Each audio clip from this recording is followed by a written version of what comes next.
Olá, que a graça e a paz de nosso Senhor Jesus seja conosco. Estamos juntos para mais um devocional no livro de Isaías.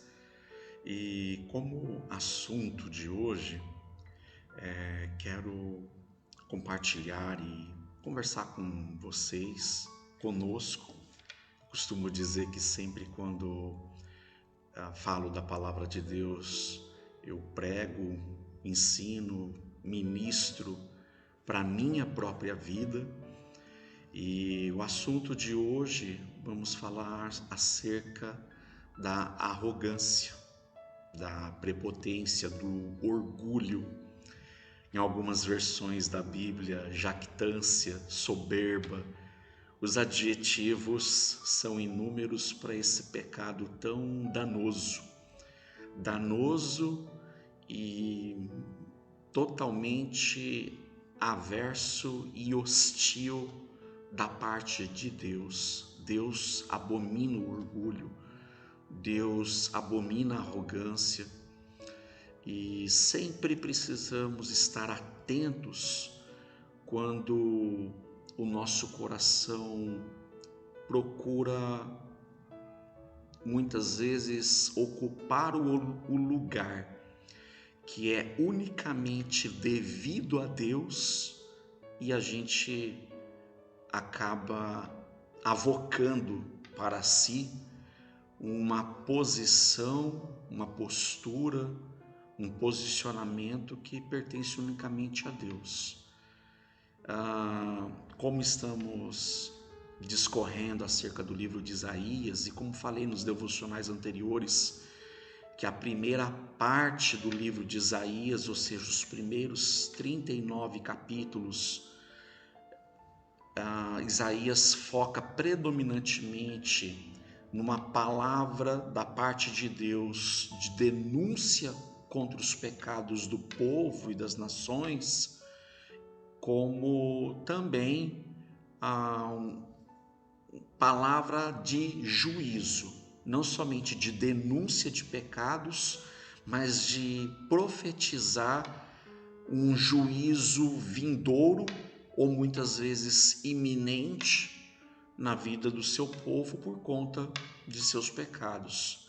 Vamos fazer algumas considerações no capítulo 14 e a partir do capítulo 13, Deus usa a vida de Isaías para proferir juízos, condenações e denúncias contra o pecado de diversas nações no passado, mas que o caráter que conduziu a esses reis do passado, esses povos do passado, aquele caráter denunciado da parte de Deus, ele transcende o tempo, o registro bíblico, a ponto de, se olharmos à nossa volta, vermos pessoas e de repente, se a gente olhar no próprio espelho, ver tais qualitativos reprováveis na nossa própria vida, em que, da mesma forma que Deus denunciava esses pecados do passado, Ele nos aponta ainda hoje que não devemos avocar para nós uma posição que é unicamente dele. Quando lermos aqui o capítulo 14, vamos entender, mas eu mencionei acerca do 13, que no 13 inicia-se juízos da parte de Deus a outras nações, e isso vai até o capítulo 25. Babilônia, Assíria, os filisteus, Moabe, Edom, Tiro, enfim. O capítulo 14 ele se foca na primeira nação a ser denunciada, a Babilônia. Por quê? Como sabemos, Isaías ele profetizou de 739 até 685 antes de Cristo, e aqui já com Isaías, Deus já prenunciou que ele usaria esse povo, os babilônicos, para exercer juízo sobre o seu povo de Israel. Mas que esse juízo e Deus utilizar-se da Babilônia para esse juízo, não os isentaria da sua responsabilidade de má conduta, seriam responsáveis pelo meio e principalmente por serem totalmente alienados e distante do Criador, envolvidos também em idolatria, predominantemente o Deus, a divindade mais conhecida entre os babilônicos era uma entidade chamada Bel. Tanto é que um dos imperadores babilônicos, o neto de Nabucodonosor, era chamado de Belsazar, em homenagem a essa divindade Bel. E então, aqui no capítulo 14, Deus traz uma mensagem de consolo para o povo de Israel, que ainda que Babilônia fosse usado para exercer juízo sobre o povo de Israel, esse juízo não seria permanente e Deus também julgaria a Babilônia.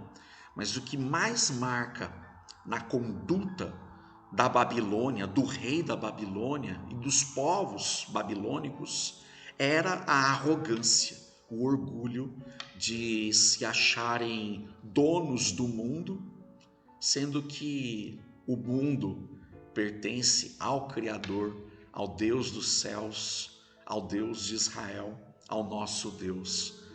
Com isso, como tema, como título, eu trago o verso 4 de Isaías 14, em que Isaías fala para a Babilônia como chegou ao fim o opressor, a sua arrogância acabou-se. Já um prenúncio de um juízo que Deus faria cessar a esta arrogância.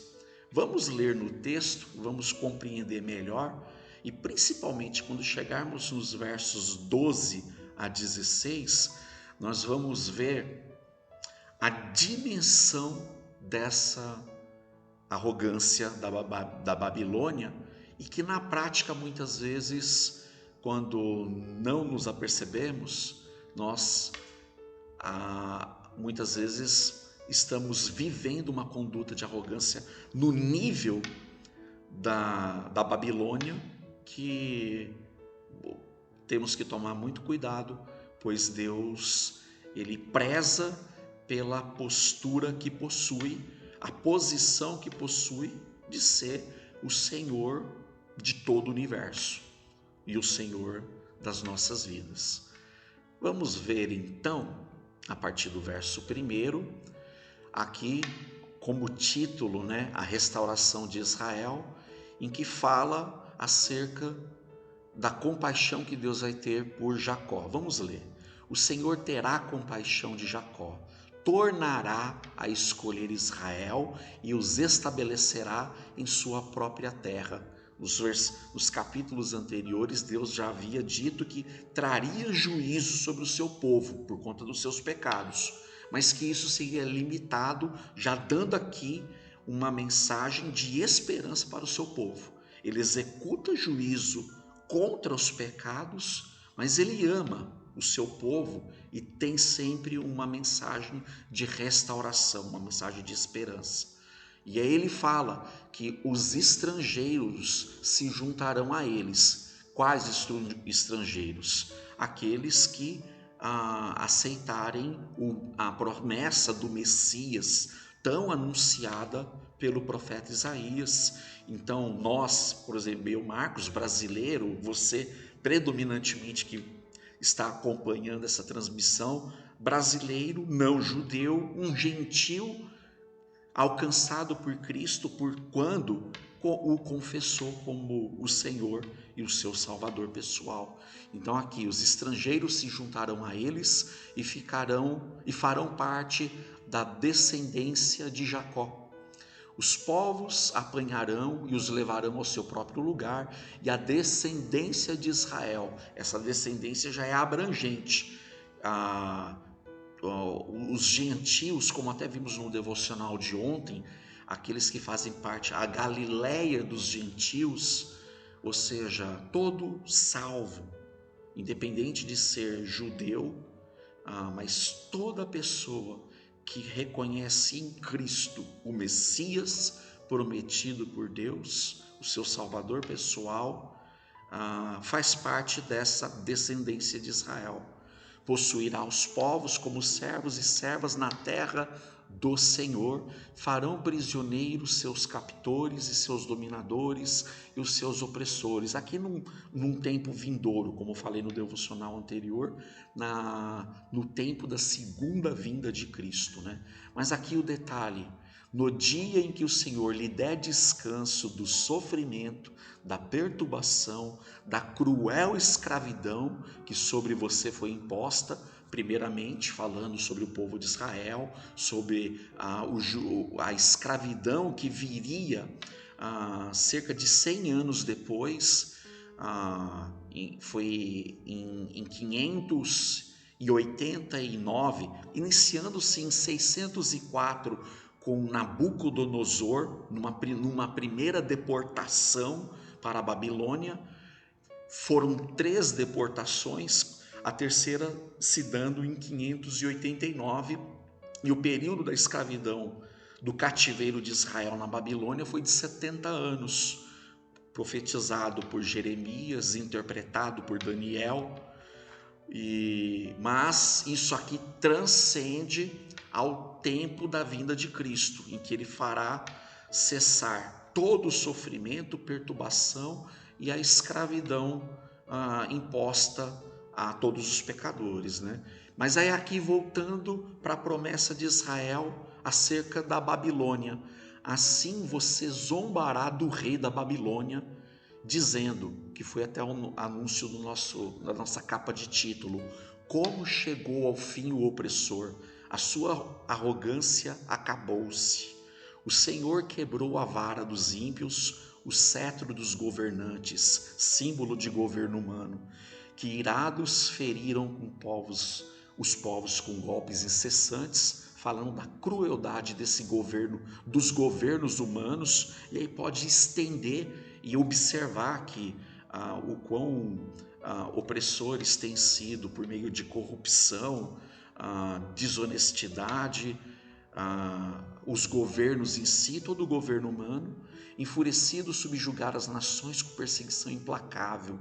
Toda a terra descansa tranquila, todos irrompem em gritos de alegria, aqueles que esperam acerca dessa promessa.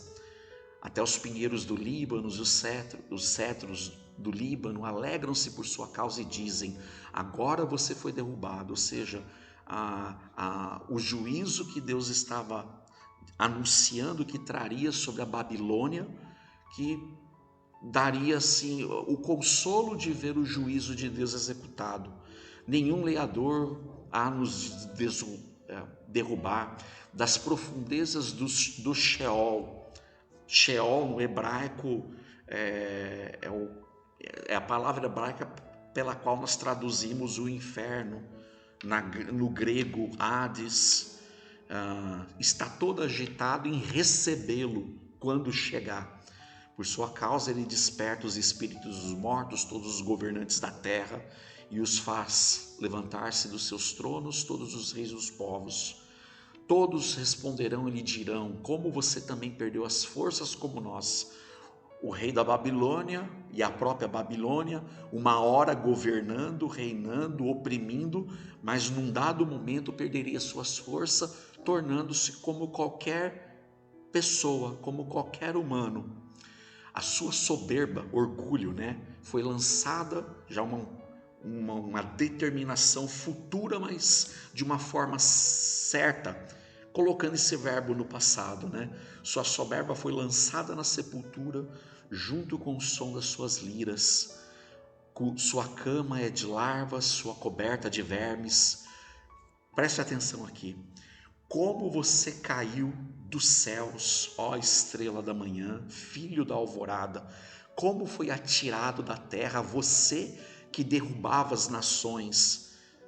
Babilônia foi, no seu tempo, o império dominante do mundo inteiro, mas isso teve um fim. Você que dizia no seu coração: subirei aos céus, erguerei o meu trono acima das estrelas de Deus e me assentarei no monte da Assembleia, no ponto mais elevado do Monte Santo. Subirei mais altos, olha aqui o tamanho da arrogância, o tamanho da soberba. Subirei mais alto que as mais altas nuvens e serei semelhante ao Altíssimo.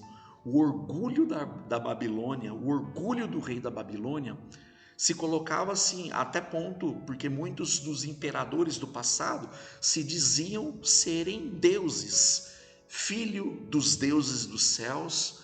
E exemplo, o Egito, que tinha o deus Ra, e para eles todo faraó era filho de Ra, filho da divindade. Não foi diferente com os assírios, não foi diferente aqui com os babilônicos. E ele fala: mas das profundezas do inferno, do Sheol, você será levado. Às profundezas do inferno você será levado, irá ao fundo do abismo. Cabe aqui um parênteses. Há muitos irmãos e irmãs piedosos que muitas vezes interpretam essa passagem desde o verso 12, aqui: como você caiu dos céus, ó estrela da manhã, filho da alvorada, como foi atirado à terra, você que derrubava as nações. Atribuem a esse texto como sendo a Satanás na sua queda, dizendo que ele era chamado de estrela da manhã. Aqui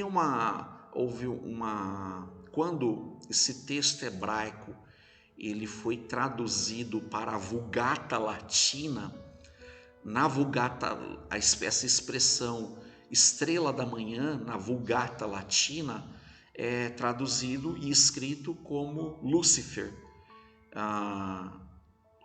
que no latim significando estrela da manhã.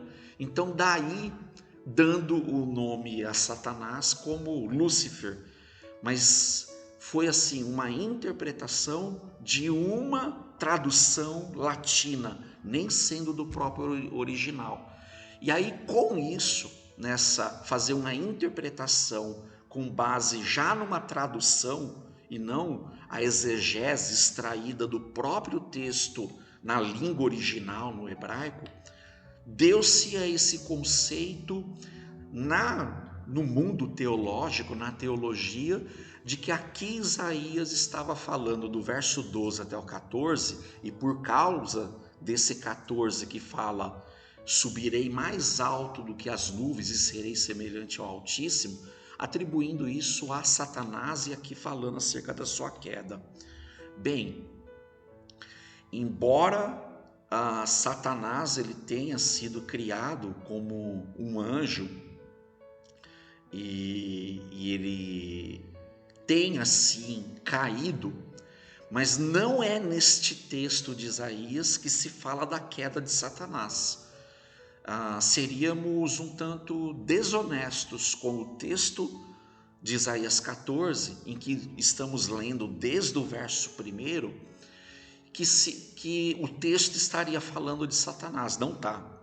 Embora Isaías muitas vezes fala sobre profecias de dupla referência, não é cabível aqui. Eu respeito e mantenho fraternidade com muitos irmãos e irmãs que entendem nesse texto fazer alusão a Satanás, mas eu não consigo enxergar no texto, desde capítulo 13 em diante, que ele está focado na Babilônia, não fazendo alusão a uma profecia de dupla referência. Aqui está falando do orgulho mesmo do rei da Babilônia em si. Até porque, continuando no texto, quando vamos discorrendo, ele chega aqui no verso... aqui, ó, no verso 22, eu me levantarei contra eles, diz o Senhor dos Exércitos, eliminarei da Babilônia o seu nome e os seus sobreviventes, sua prole e os seus descendentes, diz o Senhor, falando da Babilônia. Então, há quem, muitos, não são poucos, posso dizer que pode ser até mesmo a maioria dos pensadores teológicos cristãos, e são piedosos, salvos em Cristo Jesus, isso não se discute, a salvação, mas que entende tanto esse texto de Isaías capítulo 14, quanto de Ezequiel 28, falando acerca de Satanás, mas está falando do orgulho da Babilônia. Bem, em termos práticos, é nítido no texto o quanto que o orgulho, a soberba, a arrogância, ela macula e fere o coração de Deus, né? Então, assim, a lição para a minha vida, para a sua vida, é viver num estado de humildade tal, de sempre reconhecer a supremacia do Criador sobre nossas vidas e jamais ir pelo caminho do orgulho. Por fim, fica aqui a dica e minha oração desde já, para que essa palavra fique no seu coração. Deus te abençoe em Cristo Jesus.